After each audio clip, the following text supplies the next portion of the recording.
რაც ვნახე და მოვიცვინე შინაგან საქმეთა სამინისტროში 2007 წლის 4 ნოემბერს. დღეს 2007 წლის 5 ნოემბრის საღამოა. გადავწყვეტე ქაღალდზე გადავიტანო ის, რის შემსრეც გავხდი გუშინ და რაზეც უკვე თითქმის 24 საათია განუწყვეტლივ ვფიქრობ. ამ თემაზე კიდევ დიდხანს ვიფიქრებ, მაგრამ იმაჩნია, რომ ვალდებული ვარ, სხვასაც მივცი ამ თემაზე დაფიქრების საშუალება. ამისთვის კი მოვყვები მხოლოდ იმას, რაც ვნახე და მოვისმინე. მხოლოდ ფაქტი. აქ ერთი ორი უწმაწური სიტყვა რაც იყო და იმათ ბოდის გიხდით, მაგრამ ნუ მიხვდებით იქ სადაც არის არ დავთ. გუშინ 4 ნოემბერს კვირას დაახლოებით დილის 11 საათზე მობილურ ტელეფონზე დამირეკეს სამთავრობო 4 ნიშნა ნომრიდან. ავიღე, ქალბატონმა მითხრა ელაპარაკეთ შს მინისტრის თანამშრომელს. ახალგაზრდა კაცი წარმომიდგა. ესა და ესა ვარ, გვარსახელი არ მახსოვს. პირველად გავიგე და არც მნიშვნელობა მიმინიჭებია. ძალიან ზდილობიანად მას ვთხოვა დღეს საღამოს 9 საათზე მინისტრმა გთხოვათ გუბერნატორებს მოსვლა და ხომ შეძლებდო. დავეთანხმე გავთიშე ტელეფონები. დაურეკე ჩემს უთხარი მოსულიყო 20 საათსა და 15 წუთზე ვიფიქრე. მიტინგის გამო გზებზე საცობებს არ შეეშალათ ხელი. თუმცა უპრობლემოდ მივედი და დაახლოებით 9 საათის შსს შენობის პირდა გზის გადაღმა მანქანაში ვიჯექი. დრო რო მოვიდე შევედი შენობაში. ლიუთან შევხვდნენ მეორე შესასვლელიდან შემოსული დავით კირკიტაძე და ზაზა გოროზია. მეხუთე სართულზე ავედი და პირდაპირ შევედი ვანო ბერაბიშვილის კაბინეტში. იქ დავხვდნენ ვანო ბერაბიშვილი, თავდაცვის მინისტრი დავით კეზერაშვილი, გენერალური პროკურორი ზურა ბადეიშვილი, თბილისის მერი გიგი უგულავა, კუდის ყოფილი უფროსი დათა ახალაია, კულტურის მინისტრი გოკა გაბაშვილი, ამირან მესხელი კითხვის ნიშანი მიწერე, იმიტომ რომ იქ ამბობდნენ და მე ჩავთვალე, იმიტომ მე არ ვიცნობდი მას და ჩავთვალე რომ ამირან მესხელია და ამიტომ კითხვის ნიშანი მიწერია, მე აღმოჩნდა რომ ეგ არის. დამორჩილი ახალგაზრდა, რომელსაც ამირანს ეძახდა ვანო ბერაბიშვილი და ვიფიქრე მესხელი თუ არის მეთქი. რომლის თანამდებობაც არ ვიცი. სამცხეთ ჯავახეთის გუბერნატორი გოგა ხაჭიძე, იმერეთის გუბერნატორი კაკო ბობოხიძე და ქვემოქრალეთის გუბერნატორი ზურაბ ბელიქიშვილი. ვანო ჩქარობდა დავიწყოთო. ვიღაცამ თქვა საცაა მიხოც მოვაო და მართლაც 2 წუთში გურიის გუბერნატორი მიხო სიმონიშვილიც მოვიდა. აი ოქროაშვილის კიდევ ერთი კადრიც მოვიდა, იხუბრა ვიღაცა. მე გაუცილებლად გენერალური პროკურორის გვერდით დასვითო. გარკვეული პერიოდის წინ ივლის-აგვისტოში მიხოზე საუბრები მიდიოდა და არც თუ უსაფუძვლოდ რომ შეიძლება ოქროაშვილთან სიახლოვის გამო პრობლემები შეექმნასო. პროკურატურა მას დაუწყო, როგორც ამბობენ, ერთ პერიოდში ჩიჩქნა. მიხო მიხერხულად გაიცინა და მართლაც ადეიშვილის გვერდით დაჯდა. მელიქიშვილმა თქვა გიანაცვლიშვილმა კახეთის გუბერნატორი დამირეკა სარტიჭალას გამოცდიო, კირკიტაძე ეხურა შერაზგირეკავს ვიზას ხوارკთხო ტერიტორიაზე გამოვლისთვისო. კაკო საიდანაც იაპონური ხმალი აიღო, აქეთ-იქით იქნოდა და როგორც ყოველთვის ხმაურობდა.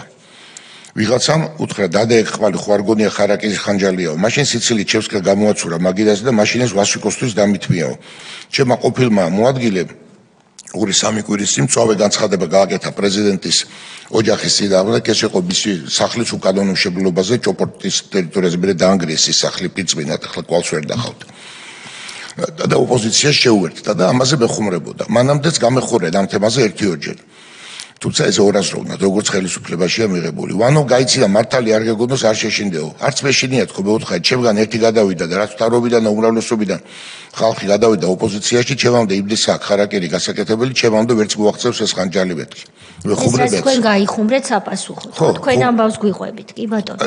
ეს ახლა რატო არის ამბავი აი პირდაპირ რაც მიდის დოკუმენტურად არის აყოლტორე.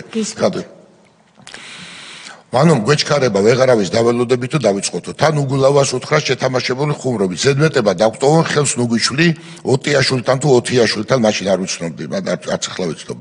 კარგად დადიო. გიგი ოთახში წინ და უკან დადიოდა და ღლაბუცობდა უარყო ადამიანის უფლებებსო და სვიტს შეძებო თუ რაღაც ესეთი.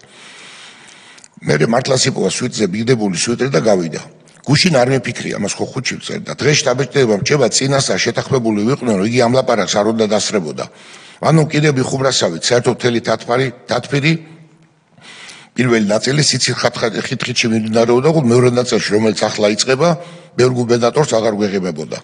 კიდევ ვინმე ხო არ არის ზედმეტიო, მე გოკა შეხედა და აი კიდევ ერთი ზედმეტიო, მაგრამ რადგან დარჩი იყავიო. ახლა ამ ეპიზოდს რო ვიხსენებ, გონია რომ გოკა ვერ ვიხტო, რომ უნდა გასულიყო და მას არ მართებდა იქ დარჩენა. რადგან უგულავასავით ფორმალურად თეთრი ხელთათვანებით უნდა დარჩენილიყო. რა პოზიცია ჰქონდა გოკა? კულტურის მინისტრი. კულტურის მინისტრი ესწრება ამ თათრის შინაგან საქმეთა გუბერნატორები და ეს ძალოვნები. კი ბატონო. რეალური მთელი ძალაუფლება იქ არის. რეალური ძალაუფლება რაც არის. ცხადია მათ ვიწრო წრეში მოლაპარაკებული და დალაგებული ჰქონდათ რაც შემდგომ გითხრეს, მაგრამ ამდენ ხალხში ასეთ საჩოთფირო თემასთან დაკავშირებით ზედმეტ მოწმად ყოფნა არაფერში შეიძლება. თუმცა ვიმეორებ ეს ფიქრი შემდეგ გამიშთა. მაშინ კი სხვა რამ მაინტერესებდა. ჩემი გუბერნატორობის 2 წელიწად ახევრის განმავლობაში არ მომხდარა ყველა ძალოვანი სტრუქტურის ხელმძღვანელი ერთ-ერთ შეგვხედროდა გუბერნატორებს. მეტი სამხდის განმავლობაში ერთხელაც ვერ მოვახერხე ტელეფონით დავკავშირებოდი გენერალურ პროკურორს, რომელთანაც საკმაოდ ახლო ურთიერთობა მქონდა, სალამ ჩვეულებრივი ადამიანი იყო.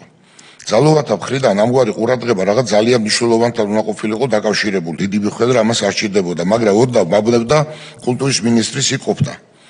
ძალოდების და კულტურის მინისტრის ამგვარი სიმბიოზი საკმაოდ უცნაური ჩანდა. ზოგადად ვარაუდობდი, რომ საუბარი იქნებოდა რუსთაველზე მიმდინარე აქციის რაიმე PR კამპანიით გადაფარვაზე. მერაბიშვილი სამუშაო მაგიდის მარჯვენა მართკუთხა მაგიდის ერთ თავში იჯდა ზურაბ ადეიშვილი. ახლა დავალაგოთ ყველა კითხვით ასე კაკეთ ის და მადოიში რომელიც ზემოთ ჩამოთვლისას ხო რატის გუბერნატორი რომელიც ზემოთ ჩამოთვლისას გამომრჩა შიდა ქართლის გუბერნატორი ამირან მესხელი თვითონ ვანო მეორე თავში იჯდნენ დავით კეზერაშვილი აქეთ იყო დათა ახალაია მეორე მხარეს დავით კირკიტაძე კაკო ბობოხიძე გოგა ხაჩიძე მე ვასილ ბაღლაფერიძე და გოგა გაბაშვილი ჩვენს უკან სკამზე იჯდა ახალგაზრდა ბიჭი ალბათ ვანოს თანაშემწე დაიწყო ვანო ორ საკითხთან დაკავშირებით მინდა თქვენთან საუბარია პირველი, უნდა იყო ძალიან ხნეთ. ყველამ უნდა დაგინახოთ, რომ დიდ მნიშვნელობას არ ადიჭებთ, რაც ქუშაში ხდებაო. ეს ხიარული. ზუსტად ეს სიტყვა გამოიყენა ნაწილისა, რაც ახლა უნდა გითხრათ. ახლა კი სერიოზულ ნაწილზე გადავიდეთო. და მონოლოგის სახით გითხრა, ის რაც თავში ვთქვი, რომ და რაზეც ორი დღეო ვფიქრობ. ეს ნაწილები ძალიან გაბლატავდნენ. 2 დღეში მოინდომეს იმის წაღება, რისთვისაც ჩვენ 4 წელი ვიბრძოდით. მართალია დიდი არაფერი ძალა არ აქვს, მაგრამ აუცილებელია პრევენციული ზომების მიღება. კაცმა რო თქვას, რაინებიდან მართლაც არ ჩამოსულა ბევრი ხალხი, მაგრამ ვინ ჩამოვიდა და აწი ჩამოვა, ყველას უნდა მიხედვა. უკვე დავალებული აქვს კონსტიტუციურს, მაგრამ თქვენც აქტიურად უნდა ჩაერთოთ ამ პროცესში, გუბერნატორებს მოგვართოს. შეადგინეთ სიები, ყველა მიტინგზე ჩამოსვლის, შეუშვით თქვენი ხალხი მიტინგზე. არც ერთი ადამიანი არ უნდა წავიდეს გაულახავი, არა სახალხოდ, არამედ სათითაოდ. მაგალითად, გურიიდან და ზუგდიდან ჩამოსულ ადამიანს უკან გზაზე გააჩერებენ, მაგალითად ქუთაისთან და დაუნგრევენ თირკველებს. გენერალური პროკურორი აგერ არის და გვაძლევს დებართვას, სიცილი. პროკურორი, მე არაფერი გამიგია, ჩუბად ვარ და რომ მორჩება, ყველაფერს მერე გეტყვით, რასაც ვფიქრობ. ეს იყო ერთადერთი და ღიმილით წარმოთქმული რეპლიკა, რომელიც ადეიშვილმა ჩემი ყოფნაში თქვა. თუ მხედველობაში არ მივიღებთ, შიგადაში 2-ოდე წამოძახილს, დავიჭიროთ და დედა მოვუხდათ. მოკლედ ისე უნდა გაილახოს, რომ დიდხანს ვერ დადგეს ფეხზე. სახე ზერიდეთ, არ არის აუცილებელი, ძირითადად თირკმელებში, მუცელში. ვინც არ იცის როგორ გაირათ კონსულტაციები ახალაიასთან. ჩემგან მარჯვნიდან კეზერაშვილისგან და ახალაიასგან ბობოხიძე და დუდო კირკიტაძე არ იყვნენ, მათხვას ვიცნობ, ისმის სიცილნახელი რეპლიკა. განსაკუთრებულ შემთხვევაში სახეში შეიძლება. ვანო განაგრძო, განსაკუთრებულში აუცილებელიც კი აუღოთ განსაკუთრებელში. ასეთებიც ბევრი ვიცით, იცინის. ვინ ცოტა მოშავო ანეგეთი ტიპი ჯიბეში ნარკოტიკი და ბაჩოსთან. გარეთ ერთი ახალაია მოულით, შიგნით მეორე ახალაია დახვდებათ. ამ საკუთარ ხუურობაზე საკმაოდ იცინა. შემდეგ გააგრძელა, ცემა არის აუცილებელი, იმიტომ რომ რაიონებში ჩადიან მიტინგზე დამყოფი ადამიანები და იქ იწყებენ ბლატაობას და ხალხის შემოკრებას. გალახული კაცი კიდევ არის ჩმორი საქართველოში და კარგავს ეგრევე გავლენას. ეს თვითონაც კარგად იციან და იმიტომ უნდა ჩხოროწყუს განგებლის გალახვა და არ დავანებეთ, წამოიძახა გოროზიამ. არ დავანებეთ კი არა, ისა, თუ რამის თავი ქონდა ზუგდიდში გექნა. ახალაია რომ არა, მოდიოდნენ ბედნიერად იქიდან. ჩემგან მარჯვნიდან იყო ვიღაცის რეპლიკა. გოროზიამ ჩაიბურდუნა რაღაცა და გაჩუმდა. ხაჩიძე მithova რაღაცის თქმა მინდაო. ვანო გისმენთო. მე ბევრი ფიქრი შეგტვენ ვითარებას და მგონი არ იქნება ცუდი, თუ გაუშვებთ კლიპებს, სადაც მითითებული იქნება თუ ოპოზიციის კონკრეტული გამონათქვამები კანონის რომელ მუხს არღვევენ. კიდევ რაღაცის თქმა უნდა, მაგრამ ვანომ გააწყვეტინა. არ არის ახლა ამ სისულელეების დრო. ახლა თეორიების და ხაერჩი ფრენის დრო არ არის. ლაპარაკი ამბოზების ბოლომდე ჩატ იმაზე. შექმნით ჯგუფებს გუბერნატორებს ეუბნება. პირველად რომ დაბეთქევენ ვიღაცას, მერე ისეთ აზარში შევლენ, ვერ გააჩერებთ. ეს ბევრჯერ გამოცადეთ. ორი საქმე კეთდება. ბოზები იტყნებიან და ჩვენი რიგები მტკიცდება. არ შეიძლება ახლა ჩვენ ერთმანეთზე ვეჭვიანობდეთ. ასე გადავჭამთ ერთმანეთს. ამიტომ ვინ ჩვენიანია, საქმე უნდა დაამტკიცოს. თუ ვინმე ბიზნესმენია, შენიშნული ოპოზიციის დაფინანსებაში, აგერ კეზერაშვილს უთხარით და ბეხედავს. ეპარქიებთან იმუშავეთ. იმ ბიზნესმენებთან, ვინც ეპარქიებს ეხმარებიან, რომ ხალხს სისულელები არ ელაპარაკონ. მიტინგზე გადახედეთ, ყველას გვაქვს ლაცდობის სპორტსმენები, მსახიობი, ეგეთი ტიპები. დაურეკეთ და გადმოიბირეთ, დაარწმუნეთ, შეაშინეთ, თუ გინდათ მოისყიდეთ. ოღონდ ფული არ მოგთხოვოთ, იცინის. ამაზე გამახსენდა, ონაშულზე რა ქენეთ. ჩემთან ყავდა და მივხედე, ყველაფერი წესრიგშია, უპასუხა ახალაია. აი ასეა სხვებთანაც, ეს სასწრაფოდ გასატარებელი ღონისძიებებია. დანარჩენს მერე უყმავ დედებს. ერთია რომ დაგვრჩეს უყურადღებოთ. თავარია მიტინგზე წასვლის შეეშინეთ. ცემა არის ამის წამალი. გაიგეთ ვინ არიან მათი ნათესავები, მამა, ბიძაშვილი, ზოგზე ასე ვიმოქმედებთ, ზოგზე ისე. ზოგი გაილახება, ზოგთან ფინანსური შოვა, ზოგ ჯიბეში ნარკოტიკი, ყოფილი პოლიციელები გამოსულან მიტინგზე, დედებს მომასვიზამთ. უკვე მოვნახეთ წესიერი და სახელმწიფოურად მოაზროვნე პატიმრები, რომლებიც დაწერენ როგორ აწამებდნენ ის პოლიციელები თავის დროზე. ამათ გაუნახევრებთ, იმათ შევყარით. ახლა არის გადამწყვეტი მომენტი და მთავარია სიმტკიცე. დალაქიშვილს ყოფა აქვს სატირებელი დუროჩნიკობისთვის. დაურეკეს და ბლოკების დალაგება უთხრეს. ვითომ დაალაგა. ჯერ ერთი თუდებ გზების დეპარტამენტის უფროსი იყო რომან დალაქიშვილი. ვითომ დაალაგა, ჯერ ერთი თუდებ ისედადე ხელით ვერ გაწიო. თან 50 ადგილას დარეკა და ატეხა პანიკა. ეს არის ჩათლახობა. მერე ციცილით გააგრძელა. სულ წუხდა ბობოხიძე და დანარჩენები გუბერნატორის ფუნქცია და უფლებები არ აგვაქვსო. აჰა, უფლებებიც გაგვ და ფუნქციებით გამოიყენეთ.